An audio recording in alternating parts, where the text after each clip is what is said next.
Hello, my friends. It's Jonathan at The Piano Lesson. www.thepianolesson.com. And today we're going to talk about harmony and chords and everything you've always wanted to know about chords but were afraid to ask. I'm going to make sure that all your questions are answered. But before we talk about chords, we're going to talk about intervals. And before we talk about intervals, I should mention that there's no such thing as chords.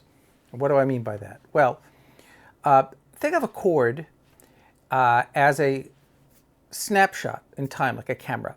All right? And let's just say the chord has 3 notes or 4 notes, but each of those notes is one point in a linear melody. Okay? So at any moment, chords are kind of conveniences that we've created to discuss what's happening in a piece of music at any given time and take a little snapshot of what's happening. What you really need to understand, which I'm not going to talk about today, but it's in many ways more important, is counterpoint. That's what Bach taught his students and was pretty relentless on it. Like, he wouldn't really let them go anywhere until they understood counterpoint. But those are things that, like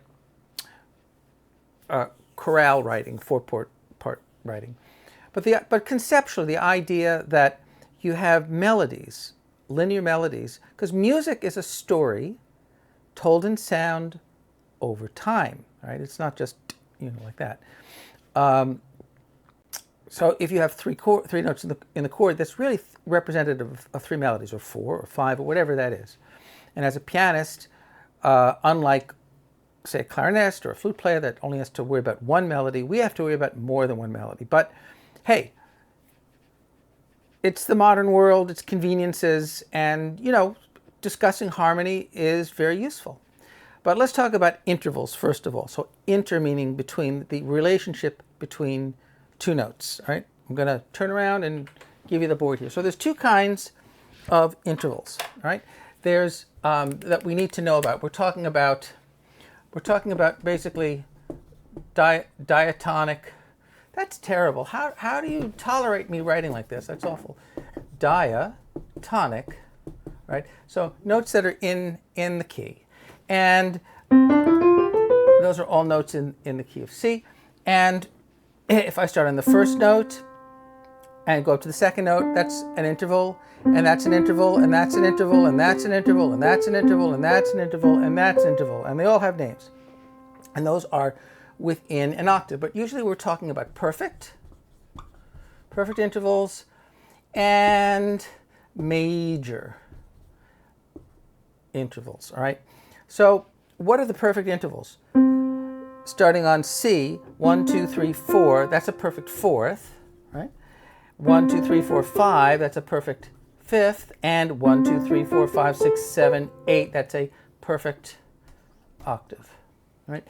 And the perfect intervals are the ones that we usually worry about first. And let's just say if you take a perfect 4th, all right, and you invert it, you take the F and go down an octave, well, that becomes a 5th. And conversely, if you take the 5th and invert that and go or up or whatever or down, you get a 4th. So 4ths and 5ths are closely related.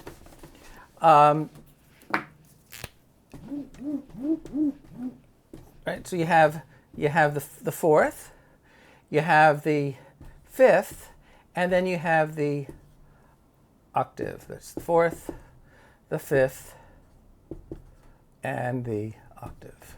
Right. Notice, by the way, even numbers, 8 and 4, you have a note on a line and a space. Line and space. That's what even numbered intervals look like. Odd numbered intervals, 3rds, 5ths, 7ths, line, line, or space, space. But those are the intervals we're concerned about. Those are the first intervals. Those are the most important intervals in the overtone series. Every note brings forth another note. So I could play this note from off of this string. If I hold this string down and play this, I don't know if you can hear that, but that C is playing on those strings. And see, I hold that down and I lift it up and the note's gone. So I'm actually making these strings vibrate by playing a note an octave higher. Crazy, huh? And then similar idea, if I hold this down and play a G, that's pretty loud. This G is coming off that string. And likewise, if I go up here, the C is playing off that string. Okay? Octave, fifth, fourth. And the next interval is in an overtone series is a third, major third, and then a minor third. And that forms the triad. So the major intervals, what are they? Well, they're seconds. So C to D, that's a second. And C to E, that's a third. And C to not F and not G, but A, okay, that's a sixth. Right, this is all C, D, E. Right, I wrote that over there. A, and then, why don't I write this over here? And then C to B, that is a seventh. Major second, major third, major sixth, major seventh. Those are all major intervals. Right? And why are they major intervals? Well, you could think of it because C and D are notes in the major scale, or C and E are notes in the major scale. Okay, but those are all the major intervals in there. The other ones, the perfect intervals, the fourth, the fifth, and the octave. All right. Now that'll become very important later on, because when you modify or change an interval, you change the name of the interval based on what its origin is, in a sense. So, for instance, if I go up, anytime you take a perfect interval, like C to G, okay, and I lower that a half step, I wrote E and I said G. C to G, that becomes a diminished interval. G flat, that's a diminished interval. Now, yeah, you could call this F sharp, that's a whole nother story. If we called it G sharp, well, like C up to, F sharp, I misspoke. If we called it F sharp, that would be called augmented. So to augment something meaning to extend, all right, whereas the G, we're diminishing, we're reducing that interval. But remember, we're talking about perfect intervals here right now.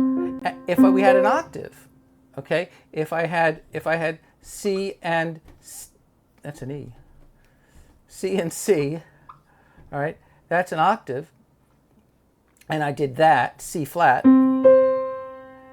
which on the keyboard is B, but let's just say that is a diminished octave.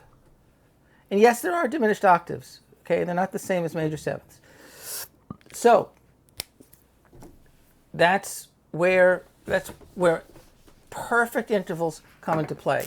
However, if we have major intervals, so C to D, or E, or A or B, okay, C to D, if I lower that a half step, well, that's no longer a major second, that's now a minor second. And likewise, if I go from C to E flat, and this was D flat, but if C to E flat, that is a minor third.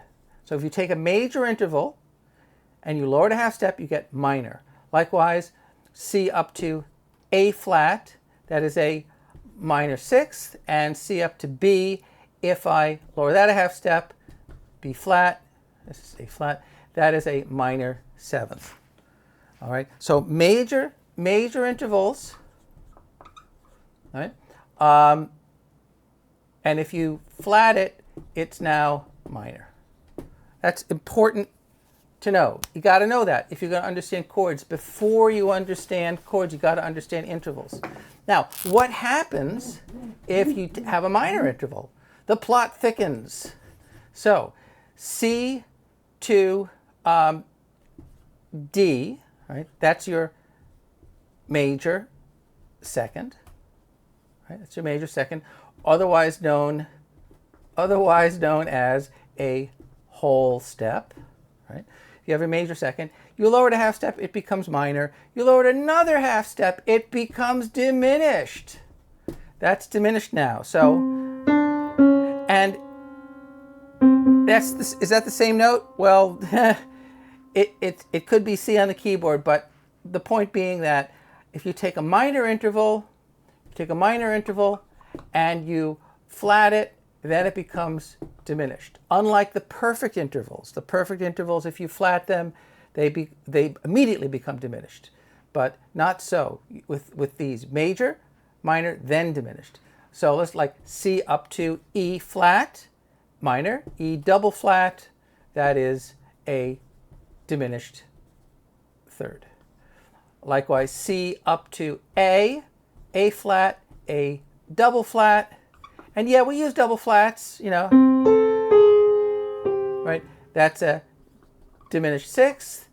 And C, this is probably the one you'll come across the most.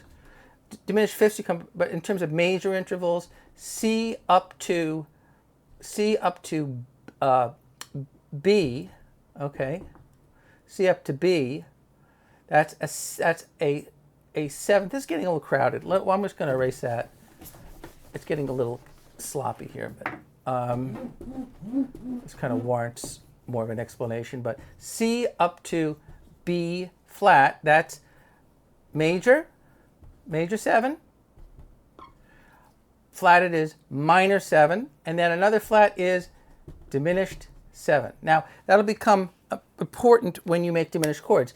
A C diminished chord looks like this, right? And the notes happen to be C, E flat, G flat, B double flat, not A, okay? And I'll explain that in a minute. But that's how you go from major interval, taking major interval, flat it, you get minor.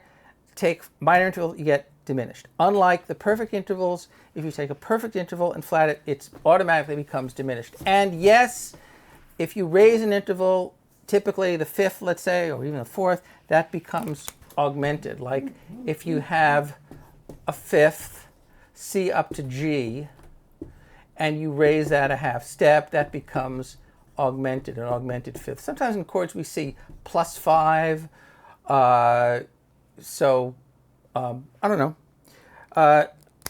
But let's get, now that you know your intervals, let's talk about the chords themselves. So usually in a chord, we're dealing with at least 3 notes. And those 3 notes are called a triad. And whatever chord you're making in the whole world, like if you make a C chord, you must skip letters in the alphabet if you're making a root position chord. So root position, like the root of a plant, you know, if this is a C chord, letter name is C, some kind of a C chord, the lowest note has to be C. But this is a C.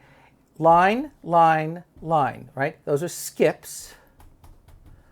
And all of these intervals are thirds of some kind. Line, space, line, space, line. Those are thirds. This happens to be a major third. Why? Because E is the third note in C. This happens to be a minor third. Why? Because this is an E, and the third note in the key of E is not G, it's G sharp. That's the third note in the key of E. But this is G natural. It's minor. It's 1.5 steps. This is a half step, this is a half step, this is a half step. So 1, 2, 3 half steps, or a whole step and a half step. But if you know your major scales, I think a nicer way to think of it is just first note in the key of E, and the third note is flatted. But every C chord in the world will be C, E, G. Now, you have different options. You could say the first one happens to be major. It's a major triad. But if you flat it, C, E flat, G, writing the letter C, E flat, G, yeah, C, E flat, G, then you get minor. And then if you go C, E flat, G flat, you get diminished. Those are the basic triads. And then if you went C, E, G sharp, that would be augmented.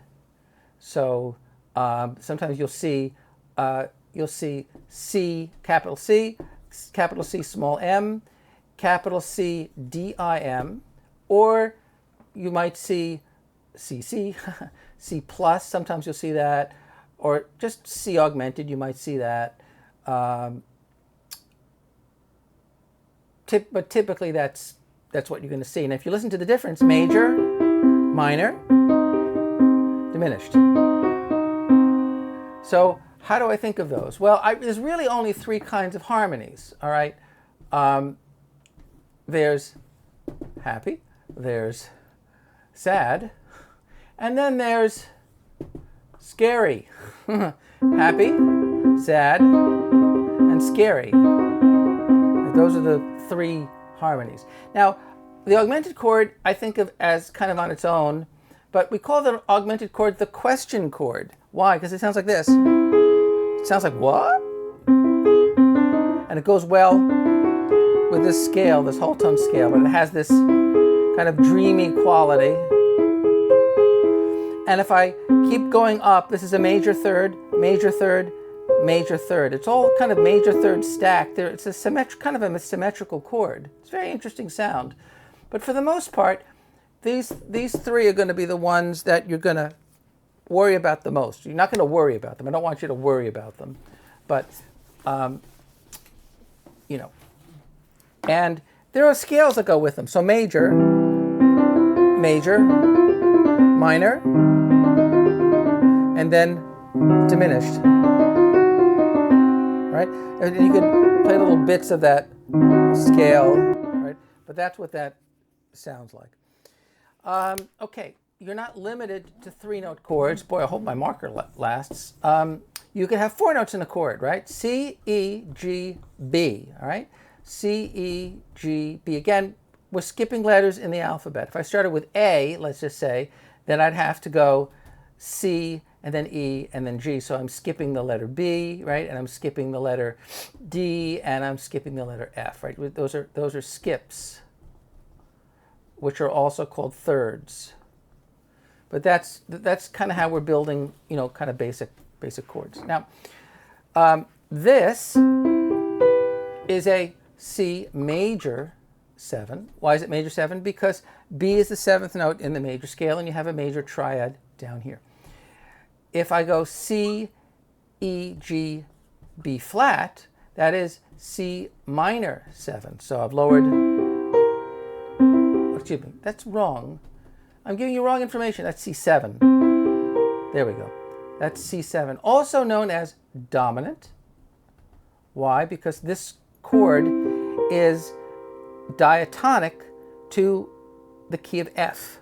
The key of F happens to have a B flat.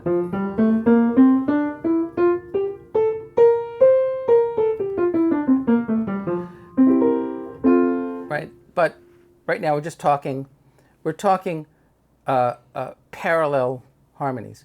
So that's C, E, G, B flat, then C minor 7, C, E flat, G, B flat.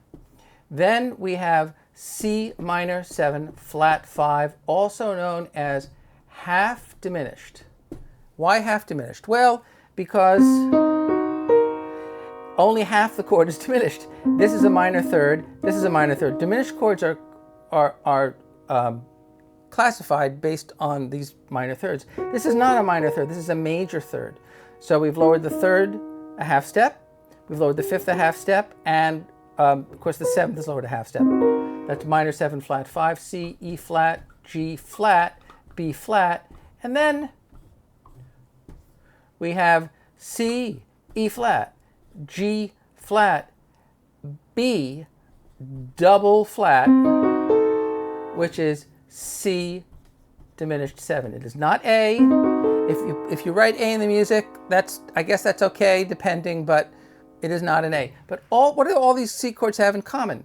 The letter names, C, E, G, B, C, E, G, B, C, E, G, B, C, E, G, B, C, E, G, B. Now, of course, some of these are flatted, right? But, you know, some of the notes are flatted, but they're all based on thirds of some kind.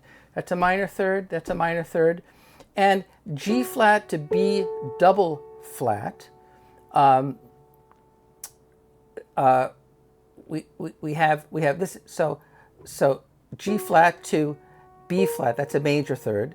So G flat to B double flat is a minor third, because we've taken a major third and we've lowered it a half step, and that becomes a minor interval. So actually, the intervals here that's minor.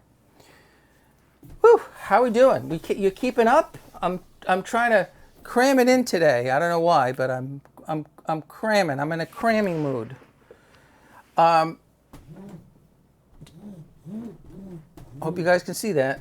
My marker will last. I wonder if I have another one lying around. I don't know. Let's see. Does this one work? No, that's terrible. My God. That doesn't even... Oh, here's one. Wait. Maybe this works, but I'm not sure. Sometimes I don't have a garbage, and I throw them on the floor, and then... Ah, look at that. Let's use this one. Let's use this one, because this one looks like it's got more. So, we're kind of still on seventh chords. I'm going to show you a couple other things. So C, or C7, sharp 5, C, E, G sharp, B flat, C7, sharp 5.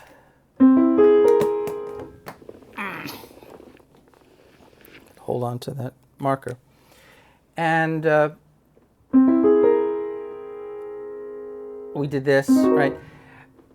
That's a lot of the seventh chords that you're going to see. But we can add another note. We can also add a fifth note: C, E, G, B, D. Right? 5 notes: line. C, E, G, B, D. What is that? C major 7 with an added ninth. Right? So why is it a ninth? Well, if you count up 1, 2, 3, 4, 5, 6, 7, 8, 9, that's an interval of a ninth.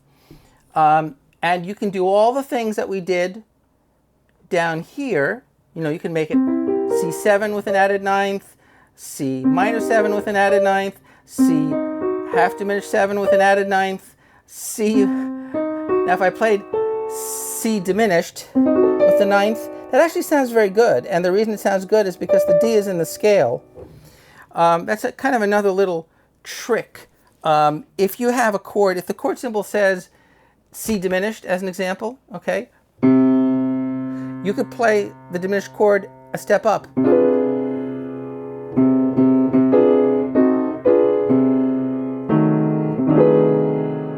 Those are all notes in the scale. 1, 2, 3, 4, 1, 2, 3, 4. Excuse me, 1, 2, 3, 4, 1, 2, 3, 4. Those are 8 notes. 1, 2, 3, 4, 5, 6, 7, 8. That's how many notes in the diminished scale. So just pro tip, if you see C diminished, you can actually play D diminished with C in the bass. That sounds cool. All right. But now you can do other things with the ninth. For instance, typically on a dominant 7 chord, you might raise it a half step. That's called sharp 9. That's a really funky sound. That's like a Steely Dan sound. Or you could flat the ninth. That's an interesting sound as well. And all of these chords imply different scales. But anytime we do something like this, those are called ALTER alterations, like you're taking in your pants, okay? But sometimes you'll see a chord that says like C7 alt. That's something different, kind of, but I don't think anyone really knows what that means. But what it does, it's kind of a kitchen sink chord. You know, it's like an everything bagel chord.